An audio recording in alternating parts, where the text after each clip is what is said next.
Hello everyone, Corey from Casa Selection here. Welcome back to another tasting series video. Today we're going to be going through the Casa Selection, which is a really nice tasting that we've created. It's kind of a little bit of everything. So you get you get a drier white, a medium dry white, a semi-sweet white, and then two of our reds. So it's just wines that we think really show well what Casa Selection does here. And it's a little bit of red and white, so it's a little kind of just a picture into everything that we do. So in your kits, you're going to find your wine, you're going to find a tasting booklet, going to look just like this here.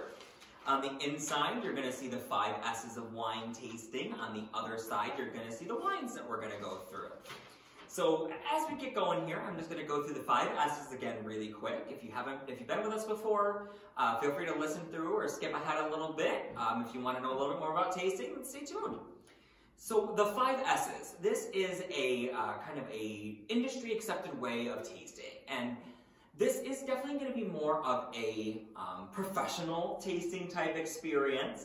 What we do here in the wine shop or what you're going to be doing at home, obviously a little more casual. So I'll tell you kind of how each of them applies to when we do, whether you're doing like a professional tasting or just an at-home tasting. So the first thing I say is you got a bunch of wines and a glass. And so before you taste, you're going to want to pour the wines out of the containers and into a glass. Feel free to use the one we've included. You can, of course, use any other your favorite glass at home.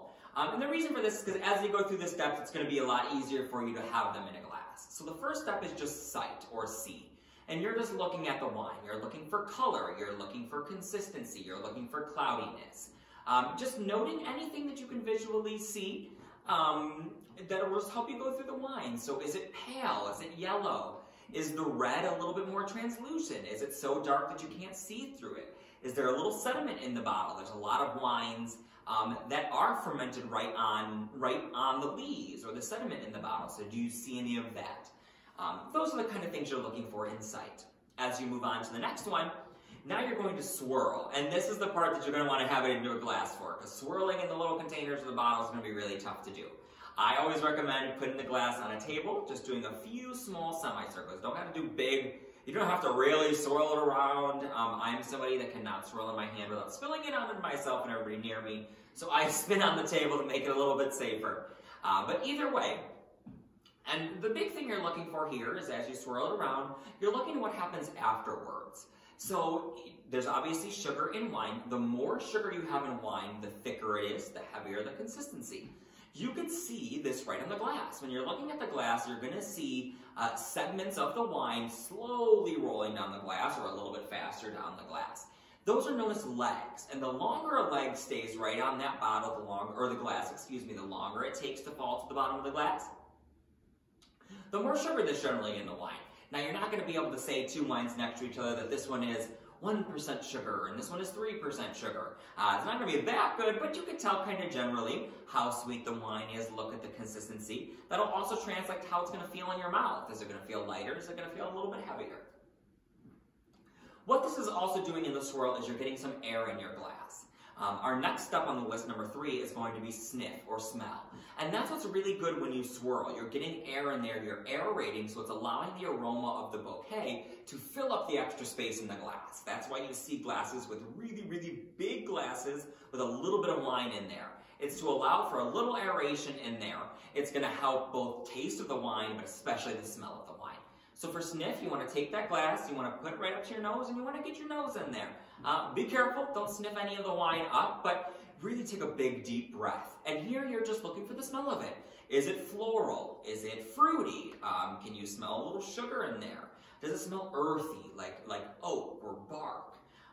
All these things you're looking for in there, and that's just kind of getting your nose and everything used to the wine that you're going to be tasting. So does it smell good to you? Does it smell bad to you? As you try more wines, you'll start to be able to pick out some really different flavors in there that may be really close together just by that smell. After that after you get that smell and everything in there, of course, now is the time to drink. So this is either this sip is what we would call it, step 4. And you're just sipping the wine. You want to let it linger in your mouth a little bit. Try to coat your tongue, swish it around a little bit. If you can, breathe a little bit of air in. Be careful, don't breathe too much because you obviously have liquid in your mouth. But just a little bit of air, take a little bit of breath in. That's going to help do some of that aeration in there, and what that does is as you drink the wine, the air in there is going to help push it up towards your nose a little bit. So you're going to get that enhanced smell in there, which really helps when it's in your mouth to get the full taste of it. Finally, the last step, and this is the one that you can do either of two ways, of course, is either going to be spit or savor. And if you're going to, a lot of times, especially in professional competitions, you may judge 40, 50, 60, 80 wines in a day. Some people might be able to handle all of that and still judge later. I certainly could not. So in that situation, you tend to spit. Of course, for that reason, but it also, once you drink, it can be a little bit harder to get kind of that wine flavor out of your mouth. So by spitting, it helps you move on to the next wine a little bit quicker and not be, have your taste buds confused a little bit. However, I know that when I'm home and when I'm doing tastings, I want to drink it down. So you could savor it and drink it down and swallow and finish your tasting that way. So however you prefer to do it, both are really, really good ways to taste. So now that we have that down, we're obviously going to do a little bit quicker with these ones here, you know. So when you swirl and you smell and you taste, I'm probably going to go a little bit faster than you can do all there, so you can feel free to either, you know, pause the video when you're switching to a next wine if you need to, slow the video down a little bit so that you can go through all those steps for you there. All right, so jumping right into it. We're going to start with our Vineyard Hill Chardonnay, which is an unoaked Chardonnay. So if you are a fan of oaked Chardonnays, it's going to be a little bit different. If you aren't a fan of oaked Chardonnays, you might find that you really like this Chardonnay. It's not going to have any of that oak, any of that earthiness that your oak Chardonnays do, because it doesn't touch oak at all. It stays right in stainless. So it's very crisp, very fruity. Going to have a lot of tropical fruit notes. Peach, pineapple in there, and be really, really crisp. What you'll notice is if you are an oak Chardonnay drinker, this is going to have a little bit higher acid. The oak barrels help smooth out some of the acid, so with just in stainless, that's really going to come forward. It, of course, also brings out the fruitiness of the wine. Chardonnay is a grape, is a fruit, so it has that really nice fruity feel to it when it's on its own. So it's a really nice one. Again, in the summer, you know, people tend to think oak Chardonnay is really nice around a fire when it gets a little cooler. But they can be sometimes a little heavy in the summer when you want something a little crisper, a little fruitier. Unoaked Chardonnay, fantastic way to go. Crisp, fruity, pairs with just about everything. Fantastic over the summer, really, really refreshing. But again, you might find if you think you don't like Chardonnays because you've had oaked ones and you don't like them, try the Vineyard Hill Chardonnay. You will find that you actually might appreciate that a lot, even though you thought you didn't like Chardonnays, which is really, really cool. Next wine on our list is actually our most popular white wine that we have here at the winery, and that's our medium dry Rieslings. The Finger Lakes region being very similar in climate and latitude to Germany, where Riesling is native, allows the grapes to grow fantastic here. We have a lot of shale, a lot of gravel in our soil, which gives you lots of mineral notes, which is really great in a Riesling. You get a lot of green apple, you get a lot of crisp mineral notes, other types of stone fruit. The big difference with a medium dry Riesling than to say a dry or a super sweet Riesling is that it's just right in the middle. So there's enough sugar to smooth the acid down from a really dry Riesling, but not enough sugar to make it sweet yet. So it hangs out right in the middle. It is the most versatile type of Riesling, the easiest to drink, I think. And is a great example of why the Finger Lakes region is so unique. It is a fantastic wine. Rieslings are so, so great here. That green apple, little bit of citrus, super smooth, goes fantastic with everything. But as I said in a past video, the best thing to pair Riesling with is Chinese food. You can do it with anything spicy, so if you like curry, if you like, you know, Indian food, Thai food, Japanese food, anything that's really spicy, perfect with it. Even Mexican if you want to go that route. But I'm telling you, it is fantastic with Chinese food. If you love Chinese food, seafood, or excuse me, like sesame chicken, even General Tso's chicken, it's fantastic with anything like that. So I highly, highly recommend you try it. Moving on to our third wine. This is actually probably one of the wines, if not the wine, that Casa Larga, especially locally, is most well known for. The beautiful blue bottle, if you've seen it before, that is our Lilac Hill. It is a blended wine, so it is Riesling. It has a little bit of Muscat in there, and then it also has a little bit of Cayuga. And this wine now, being called Lilac Hill, is actually named that for the Lilac Festival. It's been the official wine of the Lilac Festival since the mid-90s. But it has no lilacs in it. It actually has no flowers in it. The floral that you get really in the bouquet in the nose is a Muscat grape. So it gives you that beautiful floral quality without having any flowers in it. So if you are allergic to lilac, something like that, rest assured, nothing in there. It is solely grapes. And as I was mentioning, bouquet, that nose, beautiful floral. Light, floral, smooth. As you drink it down, it's a touch fruity with a really nice off-sweet finish. Just enough sweetness, you know that it's got a little sugar in it, but it's still really, really easy to drink and not super, super sugary. It's a great wine in the summer, in the spring. It's gonna pair well with anything fruity, but especially citrus. So if you have like a key lime pie, lemon meringue pie, you're doing like a lemon pound cake, fantastic with this. We actually had a former coworker who made, it was like a lemon butt cake, and she made a lilac hill drizzle that went over it, like a frosting, essentially, a glaze, lilac hill glaze. And it was fantastic. So it goes really, really well with citrus things, both dessert and with appetizers and regular fare too. Great with seafood, really good with fruit and dessert. All right, as we move into the reds, we are starting with the Cab Merlot, which is Casa Larga's #1 selling wine. It is a 65 Cab Sauv, 25 Cab Franc, 15 Merlot blend. So it does have both Cab Sauv, Cab Franc, and Merlot in there, which is why it's Cab Merlot. But Cab Sauv is definitely going to be the heaviest. And this wine is so popular for us for a couple reasons. Reds are tough to come by in the Finger Lakes, but we have vines in the ground that are as old as back in 1974 when we were founded. So we have some really nice age on our red vines, which helps us create a little bit of a better, fuller-bodied red wine. It is also fairly low in tannin. So if you've had a red wine before and you drink it and it feels like it dries everything in your mouth out, that is the tannin in there. Some people don't like that. It took me a little bit of time to come around to it. It wasn't my favorite. Got used to it, like it now, but it took me a little bit of time to get there.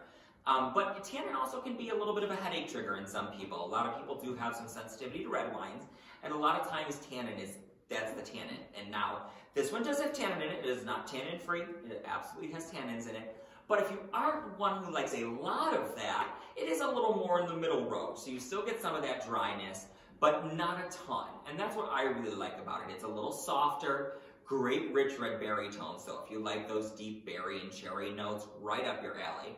And then it does spend time in a barrel. So you're also gonna get some of that nice earthiness, a really nice toasty oak finish to it. So just as that smooth berry with a nice soft oak is a great everyday red wine. Red wines sometimes, if they're a little bit heavier, a little bit drier, are better with food. This one, of course, is fantastic with food and with chocolate, things like that. But it doesn't necessarily have to go with food. It can be consumed right on its own because it's light and light in tannin. It's a great red wine. Even if you're not a huge fan of red wines, I recommend you try it because you might find that it's soft enough and low in tannin that it's actually a red wine that you will enjoy. And it is our top seller, has been for, gosh, I've worked here for, this is going on my 6th year this year. Oh no, 5th year this year, going on to my 5th year here. And it has been our top seller every year that I've been here. So it's a really, really popular wine, very, very well made.